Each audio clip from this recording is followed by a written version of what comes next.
Élémentaire santé et prévoyance.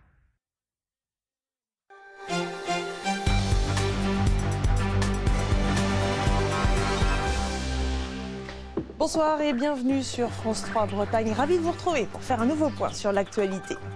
Le bras de fer continue entre la Corée du Nord et la communauté internationale. L'ONU réfléchit à une 8e salve de sanctions économiques alors que les précédentes n'ont pas fait plier le régime nord-coréen.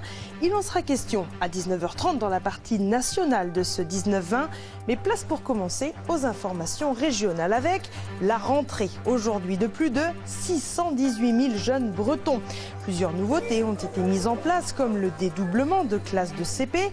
Nous ferons le point sur ces changements à l'échelle de notre région avec Catherine Carlier en direct d'un établissement scolaire en présence du recteur d'académie.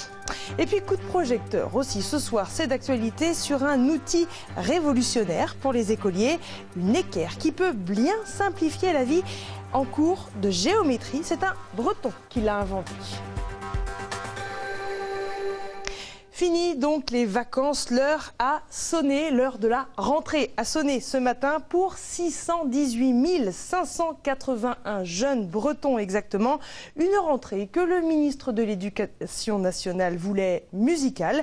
Illustration à Carnac où les écoliers ont été accueillis en fanfare. Reportage Jérémy Armand et Philippe Boget.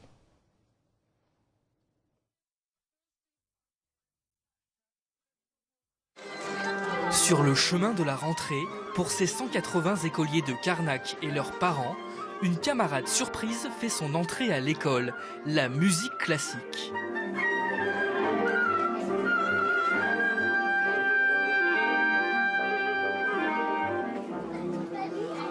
« 14 musiciens professionnels du Sécession Orchestra pour une partition de choix.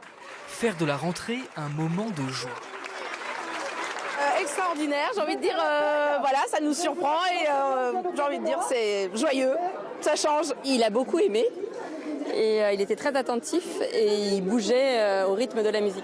Ça permet de s'éveiller à une autre activité et la musique c'est très important. Mes enfants font de la musique et j'étais ravi.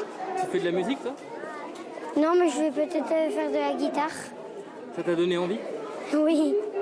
C'est du roseau. Et en point d'orgue d'une rentrée sans fausses notes, la clarinette dévoile les secrets de ses sonorités.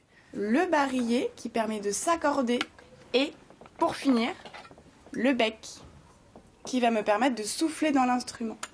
C'est un pari qu'on a fait avec la directrice de l'école. On l'a fait bien avant les directives ministérielles, donc on était pionniers, Carnac était pionnier, le Festival Terraquet était pionnier, et ça on en était très très très fiers. Un événement dans le cadre du festival Terraquet à Carnac qui se joue toute la semaine dans les chapelles de la ville. Et elle est toujours à l'école à l'heure qu'il est. Nous allons maintenant sans plus tarder retrouver Catherine Carlier en direct de l'école élémentaire Volga de Rennes. Bonsoir Catherine. Bonsoir Valérie. Alors bien évidemment à cette heure-là, eh bien les couloirs sont vides, c'est le calme. Je dirais le calme après la tempête. Alors vous avez évoqué à l'instant la rentrée scolaire en musique. Eh bien moi je vais changer de partition et je vais donner des chiffres avec tout d'abord le nombre d'élèves dans le premier degré, très exactement 324 690 élèves. Alors pour cette page spéciale rentrée scolaire, eh bien nous retrouvons tout de suite Thierry Terret, le recteur d'académie. Bonsoir. Alors bien évidemment, pour cette première journée, vous avez été certainement sur le pied de guerre. Comment ça s'est passé ? Il n'y a pas eu de quoi, vous allez me dire. Ça s'est plutôt bien passé. Aucune difficulté majeure à déplorer pour le secteur public et pour les établissements sous contrat d'association. Quelques difficultés en revanche pour le réseau d'Iwan. 4 ou 5 écoles ayant décidé de reporter d'une journée la rentrée. Très bien. Je vais continuer dans les chiffres. 19 écoles dans l'académie bénéficient du dispositif de dédoublement des effectifs de CP dans les réseaux d'éducation prioritaire. C'est le cas bien évidemment de cette école Volga. C'est pour ça que nous sommes ici. Alors, comment s'est passée cette rentrée chez les petits de CP ? C'est un reportage de Gilles Lemorvan et de Bruno Van Wassenhoff. Quartier sud de Rennes, école Volga. Ici, 169 élèves ont donc fait leur rentrée ce matin avec pour certains le grand saut. Fini à la fois les vacances avec papa-maman et la vie d'avant en maternelle. Alexis entre au cours préparatoire, s'il vous plaît. T'es content de venir à la grande école? Ben, je ne sais pas. Tu sais pas encore? Ben, ouais. Plutôt oui ou plutôt non? Ben, je ne sais pas, je réfléchis. Alors pour convaincre Alexis que l'école finalement c'est pas si mal que ça, la classe orchestre a joué un petit peu de musique ce matin et puis monsieur le directeur a fait un discours histoire d'annoncer les nouveautés de la rentrée. Quelques mots pour vous souhaiter la bienvenue, vous dire que nous passons donc à 9 classes cette année. 9 classes, c'est une de plus, un CP. En 2 mots, Volga, situé en REP+, réseau d'éducation fortement prioritaire, zone fragile, est concerné par le fameux dédoublement, pas plus de 12 élèves par classe. Ici, ce sera même un peu moins. Les parents apprécient. Moi, je trouve que c'est très bien pour l'organisation, même avec les professeurs, pour qu'il y ait plus de temps individuellement avec chaque élève. C'est vrai que c'est mieux. Sentiment partagé, évidemment, par les enseignants de cours préparatoires. Avec 24 élèves, c'était toujours plus compliqué de prêter attention à chacun. Ouvrez, on regarde ensemble. Alors, qu'est-ce qu'on y trouve? Alors, ici, déjà. Là, d'avoir un effectif réduit permet vraiment, on a plus d'adaptabilité, on est vraiment plus souple au niveau du temps et du coup, on est censé être plus efficace. Maintenant, il faudra revenir en fin d'année pour vérifier. Dans la région, 34 cours préparatoires vont bénéficier de ce dispositif, ceux situés en REP+, d'autres situés en réseau d'éducation prioritaire classique. Environ 700 élèves sont concernés sur la Bretagne. Alors, ce dispositif, c'était une promesse de campagne du candidat Emmanuel Macron pour lutter contre l'échec scolaire et les inégalités. Alors, est-ce que c'est un dispositif miracle ? Miracle, en tout cas c'est un dispositif qui marche parce que toutes les études nationales ou internationales l'ont démontré. Quand on réduit significativement les effectifs dans une classe, la qualité des apprentissages, la densité des apprentissages également est bien supérieure. Donc c'est ce qu'on a tenté avec les élèves qui en ont le plus besoin, ceux qui sont en réseau d'éducation prioritaire plus. Dans les prochaines années, nous irons vers le déploiement de la mesure vers à la fois les CP, cours préparatoires, et les CE1, des REP et des REP+. C'est vrai que c'est un fonctionnement qui marche. Il avait déjà été mis en place en 2002 avec Luc Ferry. Ça n'avait pas été vraiment probant parce que c'est vrai que ça marche sur le coup. Mais après, si ce n'est pas prolongé, en fait, les effets diminuent. Il y a en effet des conditions pour que cela fonctionne. Et parmi les conditions majeures, c'est la qualité des enseignants et de leur enseignement. D'abord, il faut des enseignants expérimentés. À Volga, où nous sommes, par exemple, tous les enseignants ont plus de 3 à 5 ans d'ancienneté. Et puis, il faut les former, il faut les accompagner pour cela, parce que travailler à 12, ici même à 11 ou 10 dans cet établissement, ou travailler à 24 ou 25, ce n'est pas du tout la même chose. Le nombre d'interactions entre l'enseignant et les élèves est multiplié par 2 au minimum. Donc cela s'apprend, cela doit s'accompagner. C'est ce qu'on va faire tout au cours du premier trimestre. Alors, nous allons voir justement ce qu'en pensent les syndicats d'enseignants de ce nouveau dispositif. Je vous propose d'écouter Guylaine David, secrétaire départementale du SNU IPP 35. Cette baisse d'effectifs, elle est favorable aux élèves jusqu'en fin de CP. Ils montrent des capacités meilleures que d'autres élèves testés.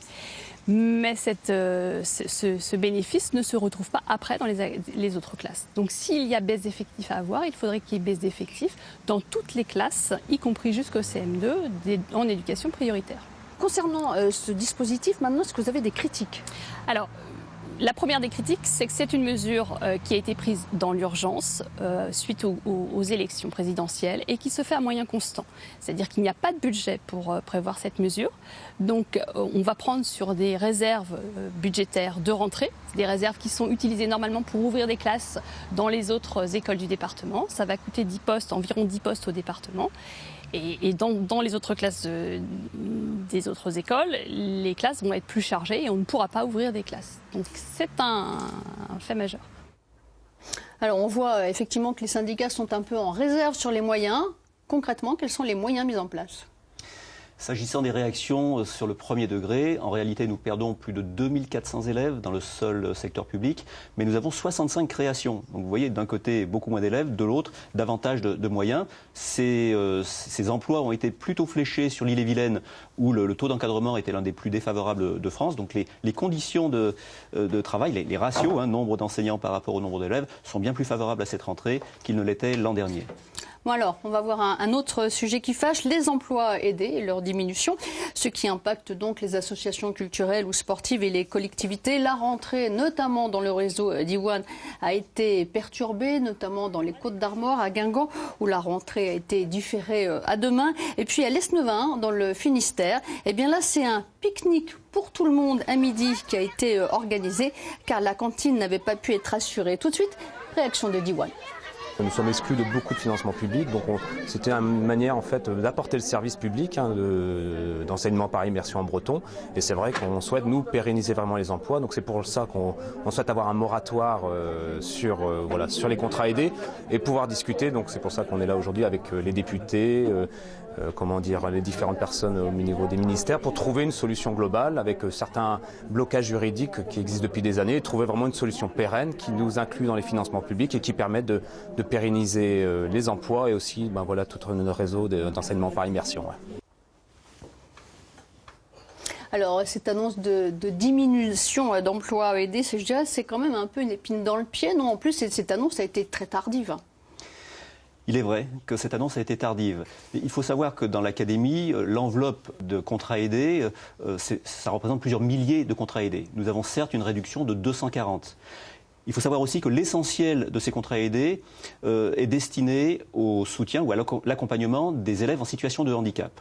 Or, sur ces fonctions, il n'y a aucune diminution. Je dirais même que nous sommes dans une situation plus favorable, puisque cette réduction est largement compensée par une dotation de près de 650 AESH, des personnels qui sont dédiés à l'accompagnement des élèves en situation de handicap. Donc, moins 240 d'un côté, plus 649 exactement de l'autre. Le solde est tout à fait positif. Je repars dans les chiffres avec les effectifs dans le second degré. On compte 293 891 élèves et le nombre d'établissements dans l'académie, 2936. Alors parmi eux, j'irais un établissement flambant neuf, labellisé collège numérique. Il est situé à Elvin dans le Morbihan et samedi dernier, en avant-première, c'était journée portes ouvertes. Reportage de Gilles Raoult et de Vincent Barse. Si l'histoire de la commune d'Elvin remonte à l'âge du bronze, aujourd'hui avec son collège flambant neuf, elle entre de plein pied dans l'ère du numérique. Et pour les portes ouvertes, le public a répondu présent. L'idée qui prévaut aussi dans cet établissement, c'est que les espaces sont tous très visibles. Une visibilité voulue pour garantir la sécurité de tous et permettre aux élèves d'évoluer dans un milieu ouvert. Ce qui frappe également, quand on entre dans ces 7000 m² d'espace, c'est la luminosité naturelle qui s'en dégage à chaque étage et la fluidité dans les déplacements. L'idée, c'était de favoriser le repérage des élèves et la lisibilité des locaux. C'est-à-dire qu'un élève qui arrive dans l'enceinte de l'établissement sache très vite comment il doit se diriger. Donc, il repère les espaces de vie scolaire, les espaces d'enseignement général, les espaces d'enseignement spécialisés. Préau-sportif, bibliothèque flottante, Wi-Fi et aussi les 18 salles de cours de 65 m² chacune qui peuvent faire envie pour plus d'une raison. Leur mobilier avec différentes assises ou encore leur aménagement très particulier comme ce fond vert pour voyager avec la vidéo et s'exercer à la prise de parole. Présenter la météo en anglais, présenter une visite guidée d'une ville avec, en projetant finalement le décor derrière. 150 PC et 100 tablettes numériques seront mises à la disposition des élèves et des professeurs pour accéder à des applications pédagogiques. Mais pas pour le ludique, précise la principale, mais bien pour que la collaboration et l'entraide soient au premier plan du projet pédagogique. L'apprentissage ne se cantonne pas à la classe ou au CDI. Donc il y a des lieux de vie, comme vous avez pu le constater, des lieux où il y a des tablettes à disposition avec un mobilier plutôt confortable et qui n'est pas un mobilier de classe. Donc les élèves auront des lieux de détente dans l'établissement, mais toujours pour de l'apprentissage. Ce qui n'est pas pour déplaire aux parents. Ça me donne envie de retourner à l'école, oui, effectivement. Ouais. Je suis content que ma fille rentre dans un collège comme ça, quoi, à la pointe de la technologie, de l'écologie. Au final, un collège connecté 2.0 tourné essentiellement vers l'autonomie des élèves pour qu'ils deviennent les acteurs de leur propre parcours. Alors, l'académie a encore fait carton plein au baccalauréat. Elle est encore une fois en haut du podium, on s'en plaint pas. Mais il reste des bacheliers en mal d'admission post-bac. Est-ce que le problème est réglé ou pas ? Il est en passe d'être réglé. Il nous reste très précisément 43 néo-bacheliers inscrits en procédure complémentaire d'APB et ayant émis au moins un vœu d'affectation. 43, c'est important pour les familles et pour les jeunes, mais ça reste quand même un chiffre que l'on peut maîtriser. La plupart d'ailleurs d'entre eux sont des bacheliers professionnels, alors qu'il reste plusieurs centaines de places vacantes en BTS. Nous devrions donc trouver une solution dans les tout prochains jours pour eux. Très bien, merci beaucoup Thierry Thérèse. J'en profite pour souhaiter une bonne année scolaire aux 618 580 élèves de l'Académie. Voilà Valérie, c'était mon dernier chiffre. Merci beaucoup Catherine. Direction maintenant Saint-Jacques-de-la-Mer, où la station balnéaire a beau être prisée par les vacanciers, on y manque de médecins traitants. Le problème des déserts médicaux semble en effet s'étendre au littoral. Le point avec Catherine Basile et Philippe Quérou. La nouvelle ne saurait émouvoir les joueurs de pétanque de Saint-Jacques-de-la-Mer. Ils le savent pourtant tous. Désormais, il n'y a plus de médecins dans leur commune. On a cherché, on a mis des banderoles, mais pour l'instant, il n'y a encore personne. Cabinet médical Saint-Jacques, bonjour. Oui, bonjour monsieur. En fait, le docteur Perron ne consulte plus et n'exerce plus depuis le 1er septembre. Depuis plusieurs mois, la mairie remue ciel et terre pour recruter un médecin. Agence spécialisée, presse médicale, annonce sur Le Bon Coin, aucune piste n'a été écartée. On a mis sur un magazine de sport de glisse une annonce au cas où un médecin chercherait et à exercer la médecine libérale et pratiquer son sport favori. Est-ce que ça a donné des résultats, les flyers? Non. Le maire de la cité balnéaire espère bien voir aboutir 2 contacts sérieux noués par hasard. C'est le bouche à oreille, le contact, des gens qu'on rencontre, sur la plage. Vous n'avez pas des enfants médecins, des cousins médecins, hein? Donc voilà, je pense que c'est le bouche à oreille qui fonctionne énormément. Alors nous voici dans un des 2 bureaux du cabinet, complètement équipés, table d'auscultation, équipement informatique avec le fichier de tous les patients. Un médecin qui arrive aujourd'hui pose son stéthoscope et accueille ses patients. D'ici novembre, Saint-Jacques-de-la-Mer pourrait avoir résolu ses soucis de médecins, mais sur la côte d'Émeraude, nombreuses sont les communes à connaître un désert médical. Matignon, Fréhel, Saint-Lunaire, Lancieux cherchent elles aussi des praticiens. Nous qui parlions beaucoup d'écoles, j'ai maintenant une équerre révolutionnaire à vous présenter. Grâce à quelques millimètres de moins, les exercices de géométrie s'en retrouvent simplifiés et c'est un Breton qui a trouvé la solution. Trace un rectangle qui a comme longueur 7 cm et comme largeur 5 cm. À 2 jours de la rentrée, Marie est déjà en classe. En tant que meilleure élève de son papa inventeur, elle est venue l'aider à nous faire une petite démonstration. Il a mis au point une équerre toute simple et ingénieuse dont Marie sait très bien définir l'usage. Déjà, il y a un angle droit et puis ça sert à tracer des carrés, des rectangles, des triangles, toute forme géométrique, enfin, à part les cercles bien sûr. Et pour faciliter le traçage, Eric n'a pas seulement supprimé le 3e côté des équerres habituels. J'ai mis donc les zéros aux angles exactement, de manière à ce que les élèves n'aient pas à décaler l'outil pour en plus mesurer la longueur de segment. Sur certaines équerres, par exemple celle-ci, vous voyez, le zéro est légèrement décalé. Donc si vous voulez faire un carré, par exemple, de 6 cm de côté, eh bien, il faut tenir compte du décalage. Donc en fait, la graduation fait perdre du temps puisque vous êtes obligé de décaler votre équerre pour ensuite avoir la bonne longueur. Eric a testé plusieurs évolutions de son équerre, plusieurs matériaux. Il en a vendu 8000 exemplaires sur Internet. La dernière version en polycarbonate est fabriquée par un industriel breton installé dans le Jura. L'équerre se trouve aujourd'hui dans quelques commerces spécialisés. C'est la première fois, non? C'est distribué chez vous? Oui, depuis le mois de juin. Voilà, parce que c'est nouveau comme concept. Oui. Et nous, on a commandé ça directement près de l'inventeur, sans doute, je ne sais pas. C'est vous? Ah, mais c'est génial! Si on avait des choses magiques comme ça pour la conjugaison, la grammaire, ça serait bien. Attention cependant pour l'orthographe, équerre s'écrit avec un K comme Kermorvan, son inventeur. Décidément, cette équerre échappe à la règle. Et c'est sur ce